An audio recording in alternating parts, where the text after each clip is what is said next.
Hoje nós vamos contar a história de uma verdadeira lenda da bola, um jogador que devia ser muito mais conhecido, muito mais prestigiado fora do seu país natal, o Uruguai.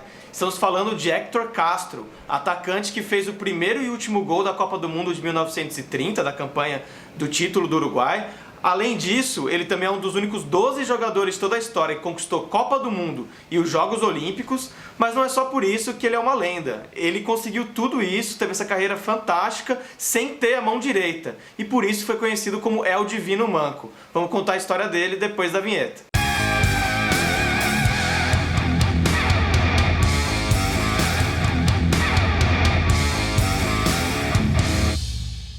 Esse vídeo é patrocinado pelo aplicativo OneFootball. Acesse o link na descrição, baixe o aplicativo, diga lá qual é o seu time preferido e acesse as notícias, veja vídeos, veja o tempo real das partidas e várias outras funções especiais do aplicativo OneFootball. Héctor Castro nasceu em 1904, filho de imigrantes espanhóis. Ele cresceu nos subúrbios de Montevidéu e desde cedo ele precisou trabalhar para ajudar a família. Era uma época que não existia controle contra o trabalho infantil, não existiam leis que protegiam as crianças nesse aspecto. Então já aos 10 anos ele saiu da escola, a princípio para vender jornais, para distribuir jornais, vender jornais, e depois ele passou a trabalhar como carpinteiro. E aos 13 anos de idade, ele perdeu então o antebraço direito, a mão, aqui uma parte do braço, num acidente com uma serra. E isso acabou com dois dos sonhos que o menino tinha naquela altura da vida. Um era de ser médico e o outro de ser jogador de futebol. Ele ainda jogava como goleiro nas peladas na infância. Depois, com o tempo, ele foi descobrindo que daria para ele jogar numa outra posição, daria para ele manter vivo o sonho de ser jogador de futebol. Ele passou a jogar na linha, passou a jogar como atacante e mostrou muito talento também como atacante. Aos 16 anos, ele já atuava num time da primeira divisão uruguaia, o Lito, que é um time que deixou de existir nos anos 60, mas foi um time relevante naquela época no Uruguai. Aos 16 anos, então, não era futebol profissional ainda, era amador, mas o Héctor estreou pelo Lito. As boas atuações com a camisa do Lito fizeram com que aos 19 anos o Héctor se transferisse para o Nacional, um dos gigantes do futebol uruguaio. Ele chegou em 1924 e, bom, ele já vinha se destacando como um atacante goleador, e não só a deficiência dele não atrapalhava o jogo dele, como também diziam que ele usava isso a seu favor para golpear os adversários com muita discrição. Ele conseguia, não só não se prejudicava, como ele aproveitava dessa falta da mão.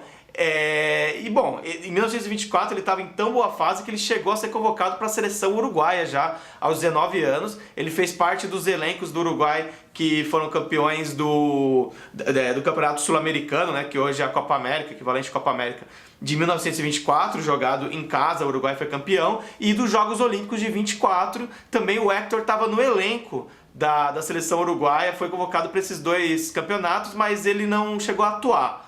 Como ele não entrou em campo, pelos critérios da época ele não é considerado campeão desses torneios, mas ele já era lembrado para a seleção uruguaia. Ele foi conquistar o primeiro título como titular da seleção uruguaia em 1926, no Campeonato Sul-Americano que foi disputado no Chile. Inclusive foi vice-artilheiro desse torneio, com 6 gols. E depois, em 1928, também jogando, ele conseguiu a medalha de ouro com a seleção uruguaia no bicampeonato olímpico, agora nos Jogos Olímpicos de Amsterdã. Ele fez parte então desse elenco, dessa conquista, e também na Europa, naqueles anos 20 e 30, ele participou de diversos amistosos que o Nacional fazia ali, turnês internacionais, muitos jogos marcantes que fizeram o futebol uruguaio ser reconhecido como um dos mais fortes do mundo na época. Um jogo, por exemplo, que o Héctor jogou, que é histórico, foi um 7-0 do Nacional contra a seleção holandesa, jogando na Holanda. Então, enfim, o futebol uruguaio estava em alta. E em 1930, quando tivemos a primeira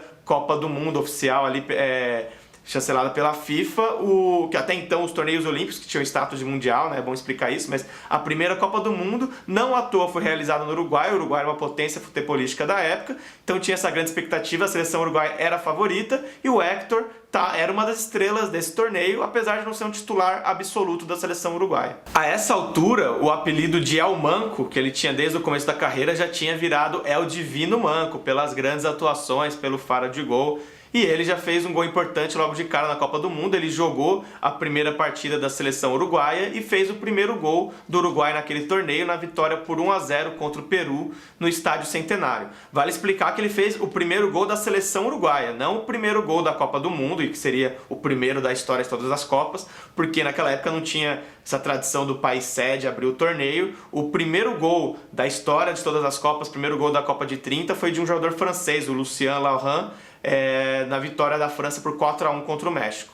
Voltando ao nosso divino manco, olha só a estrela que ele tinha. Ele jogou a estreia, fez o primeiro gol uruguaio, depois ele foi para a reserva, no resto da campanha ele não jogou as outras partidas e foi retornar justamente na final, porque o Peregrino Anselmo, atacante titular, se contundiu.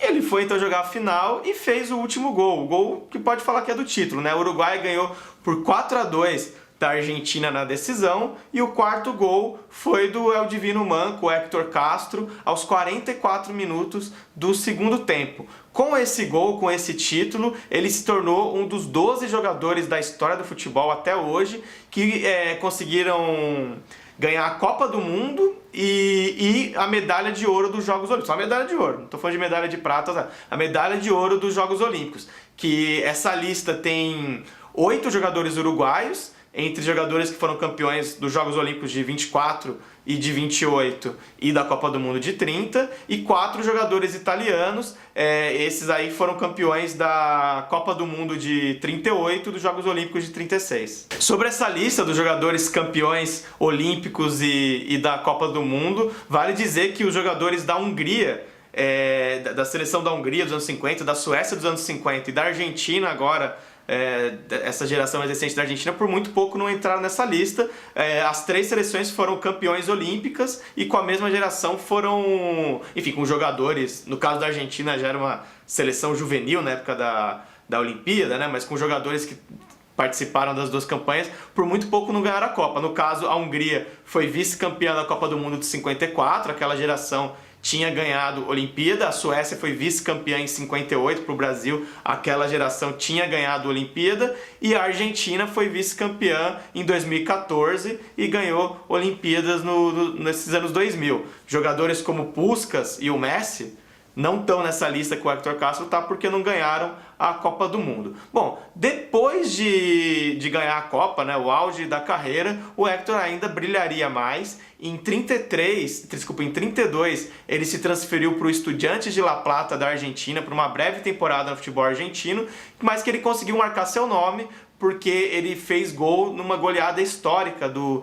Estudiantes contra o seu rival de La Plata, o Gimnasia e Esgrima La Plata. Foi um 6-1, por muito tempo foi a maior goleada da história do clássico, e então o Héctor Castro marcou seu nome na história do Estudiantes também. Em 33 ele retornou para o Uruguai e jogou no time do Nacional, que quebrou um jejum de 9 anos sem títulos uruguaios, num campeonato que até hoje é considerado talvez o mais emocionante da história do futebol uruguaio, porque o Nacional e o Peñarol terminaram empatados, tinha essa fila do Nacional de 9 anos sem títulos, e aí foram disputados vários jogos de empates, e os jogos de empates terminavam empatados, vários jogos de empates, até que no decisivo, no que finalmente alguém ganhou, o Héctor Castro fez 3 gols e foi expulso. Foi um 3-2 do Nacional contra o Peñarol. Pela seleção uruguaia, ele ainda ganharia um outro título, daria tempo na carreira de ser campeão mais uma vez, e mais uma vez em cima dos argentinos, e fazendo gol na final. A gente está falando da final do Campeonato Sul-Americano de 35, jogado no Peru, que o Uruguai ganhou por 3-0 a final contra a Argentina, e o Héctor fez o primeiro gol daquela goleada na final. Ele se aposentou do futebol como jogador em 1936, com mais de 100 gols no campeonato uruguaio, então um dos maiores artilheiros da história do campeonato uruguaio.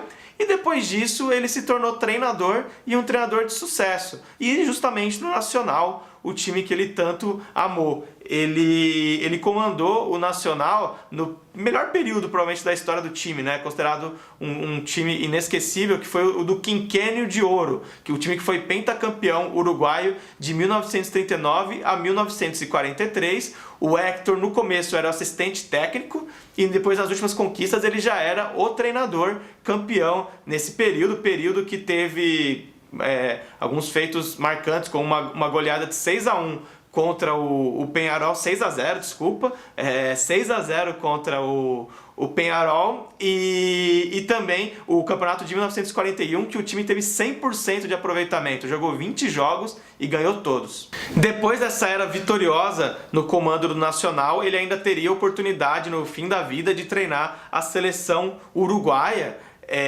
Não foi uma passagem muito vitoriosa, foi uma passagem bem curta. O que ficou marcada nessa passagem dele como técnico do Uruguai, na verdade, foi uma confusão generalizada. Na Copa América de 59, foi um ano que a gente teve 2 Copas Américas. Numa dessas 2 Copas Américas teve uma famosa briga entre os jogadores do Brasil e do Uruguai, que até dizem que era resquício do Maracanaço ainda, que a confusão começou daí. E, bom, o Héctor, que era treinador do Uruguai, foi um dos protagonistas dessa briga ali, trocou golpes com os brasileiros. E, bom, no ano seguinte ele saiu da seleção uruguaia, e no ano seguinte ele faleceu aos 55 anos, teve um infarto fulminante e foi velado com honras na sede do Nacional. Foi um dos primeiros jogadores que teve essa honraria, né, de ser velado na sede do clube. E, enfim, porque realmente ele é um símbolo do Nacional, um símbolo do futebol uruguaio, e a gente pode falar, né, que morreu o homem em 1960, mas a lenda é eterna, né? Um exemplo desse, um jogador que mostra que nada é impossível. Perdeu a mão na infância, mas isso não impediu de ser um jogador, e um jogador fora de série, campeão do mundo, campeão da Olimpíada, artilheiro. Enfim, um exemplo de superação, que é muito legal a gente conhecer essa história. O Esporte Interativo Plus é um serviço digital que te dá acesso ao melhor conteúdo de esportes ao vivo e on demand. As partidas ficam disponíveis na plataforma para você ver quando quiser, jogos do brasileiro exclusivos, das competições europeias. Você pode assistir em qualquer lugar que quiser, no smartphone, computador, tablet, Smart TV, Apple TV. Confere o link na descrição. E é isso, gente. Espero então que vocês tenham gostado. Se alguém souber mais algum detalhe dessa história do Héctor Castro que a gente não falou aqui, falem nos comentários, ou outras histórias que vocês acham bacanas assim, pra gente contar. E, bom, por hoje é isso. Mandem sugestões de outros temas que você quer que a gente fale, e até a próxima.